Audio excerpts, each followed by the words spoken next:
j'ai demandé à vos pas de vous mener jusqu'ici, c'est afin de vous conter quelques aventures de Nasreddin.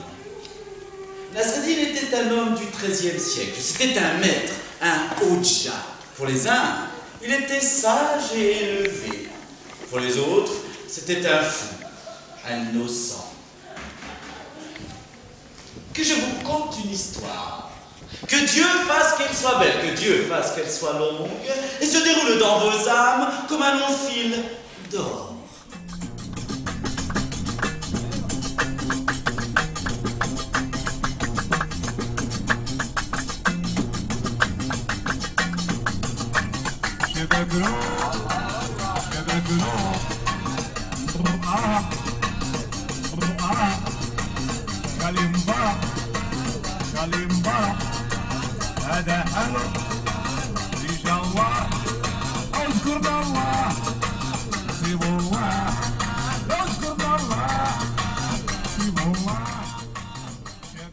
Alors depuis Avignon et l'année que j'avais passée dans des théâtres à Paris, j'ai beaucoup réfléchi sur la teneur même du personnage de Nasreddin. C'est-à-dire que je me suis d'abord appuyé sur son côté farfadet, un peu innocent, un peu fou, le Joha algérien ou Joha marocain.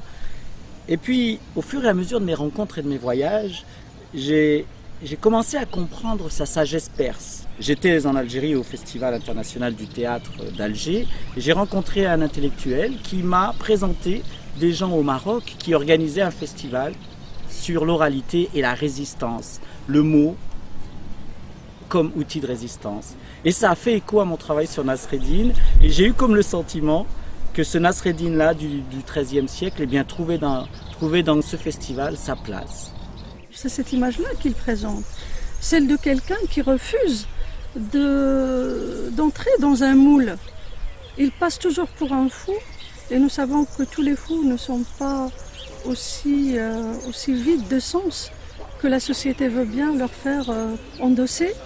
Effectivement, la pertinence du spectacle de Kamel Zouaoui, elle rentre dans cette catégorie-là, à savoir un personnage qui ne ressemble pas aux autres et qui ose défier cette normalité, je dirais, et ce conformisme avec un aspect comique, mais d'un comique très sage, d'un comique très sérieux.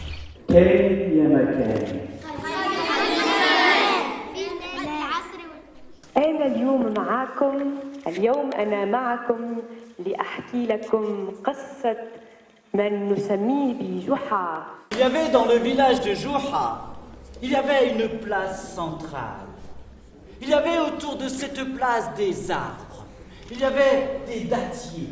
Il y avait des orangers et de sublimes oliviers. Alors le fait d'aller au Maroc m'a beaucoup aidé dans la préparation du prochain spectacle. C'est-à-dire que j'ai eu envie de continuer de parler de Nasreddin, mais d'une manière un peu différente. J'ai proposé un conte dans le conte, c'est-à-dire que je me suis permis de faire parler deux personnages féminins. Je m'éloigne un peu de la théâtralité pour aller vers un conte un peu plus pur, mais en même temps joué par deux personnages. Donc c'est une tentative, une expérience, mais en tout cas une envie très profonde et sincère que j'avais de montrer et la folie de Nasreddin, soit, mais aussi sa sagesse. Donc j'ai intitulé ce spectacle « N'est pas fou qui veut », parce que quand on regarde avec le cœur et on essaye d'entendre le message de Nasreddin Hodja, eh bien on a comme le sentiment qu'être fou, ça se mérite.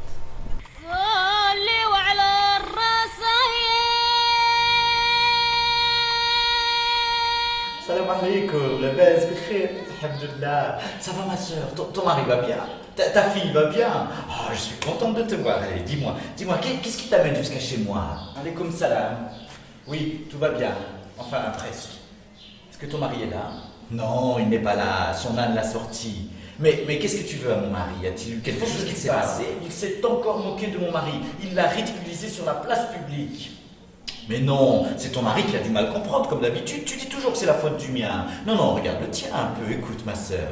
Attends, je suis contente que tu sois là parce que j'ai un rêve à te raconter. Il m'est arrivé quelque chose cette nuit. Oui, j'ai rêvé. C'est un rêve qui me fait très très peur. Tu veux bien entendre? C'est toujours la même chose avec toi. De toute façon, tu ne penses qu'à tes rêves. Et tu ne vois même pas que ton mari est devenu complètement fou. Et il s'attaque toujours aux mêmes personnes. Alors écoute, tu lui dis d'arrêter, sinon c'est moi qui reviendrai et très rapidement. Et pas seul.